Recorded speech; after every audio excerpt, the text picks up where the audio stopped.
In today's KSAT Q&A, joining us here in studio, we have Congressman Tony Gonzales to talk about school safety and more. Congressman, thanks for being here. Yeah, thank you for having me. In the flesh, not on Zoom. Right. You were in town for a really important discussion to talk to local law enforcement superintendents about the challenges of school safety. We covered that earlier, and one of those challenges is funding, not being able to pay for having an armed officer on all campuses, for example.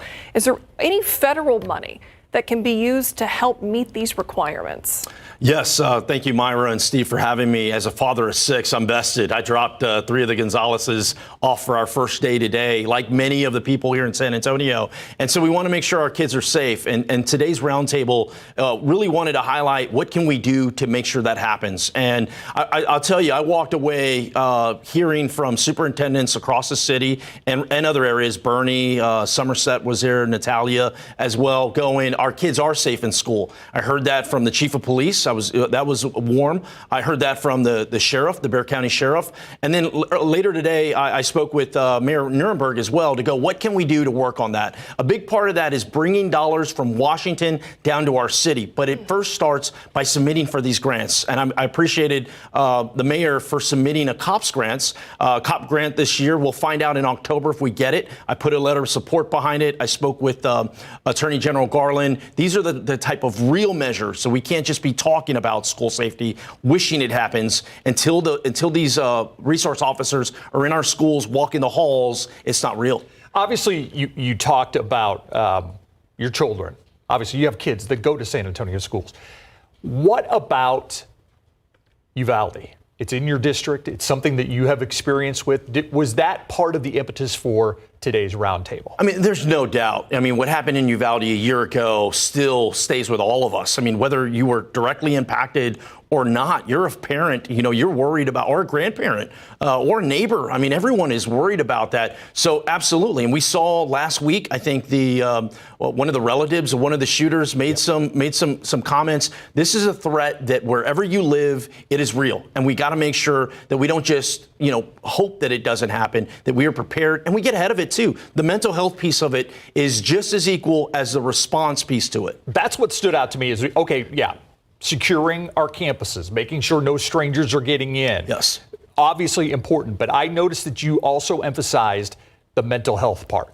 Talk a little bit about that, and are there things from the federal government that can help some of these local school districts when it comes to mental health resources? Yeah, these COPS grants and these Stop School Violence grants are there. They're already there. We passed this bill, the Safer Community Act, billions of dollars in that, but it's getting it from Washington to our schools. The positive thing is in this COPS grant, it is expanded to 21 different areas. So it's not always just the police officer. It could be doors, it could be accreditation, training in some cases, a mental health clinician. So there's a lot of opportunities for wins. A big part of today was getting the superintendents involved and to go, you're not alone. I'll also say that it isn't always a government solution. I work with Matthew McConaughey to have a private entity response. And he recently rolled out these Green Light Grants Initiatives, .org. Any parent can go there and kind of see what grants their school qualifies for. He and his wife. And his wife, Camilla, has been incredible throughout this entire deal. This is one of the things where everybody's vested. How do we get to the problem and really the solution? The solution is already there. The money's already there. But how do you bring that home? It's not fair for the city of San Antonio or any city to have to fit the bill alone. So, it's nice to hear from local law enforcement that they believe schools are safe. Yet we do continue to see threats made to schools. We continue to see actual school shootings take place. So when somebody sees someone like you organize a big meeting today with a lot of people in power, they want to know what's going to come out of it, right? So what are you going to do with this information today to try to make a change, make a difference, and make them safer? Yeah, the big part of it was twofold. One is these grants. How do we bring these grants back home? One, get the local entities to apply for them. And then two, I put a letter of support behind it. I recently sat down with the Attorney General Garland to make sure that at a federal level that they know it's a priority. And then to hear from the challenges. Some of the superintendents brought up, hey, Tony, the funding can be there, but we don't have the training and the police officers to even fill those spots. The applicants applicants a lot of And the times. applicants. We're hearing that from local school districts, that they have these positions Exactly. available, but they're not getting anyone to fill them. Yeah, too many times you have lawmakers pass this legislation and you roll it out like as if it has solved something, and then you go on to the next thing. There's a lot of different issues, but how do you see it all the way through and to go, what are some areas that we can tackle too? But it's a partnership, and that's what I love about this city and this area. Everyone coming together and going, hey, how do we just solve the problem? How do we make sure our kids are safe? And if something does happen, we get ahead of it as quickly as possible, and that our trained professionals can respond in the manner that we need. Our kids are growing up in a completely different era than we grew up. I couldn't even imagine having social media at your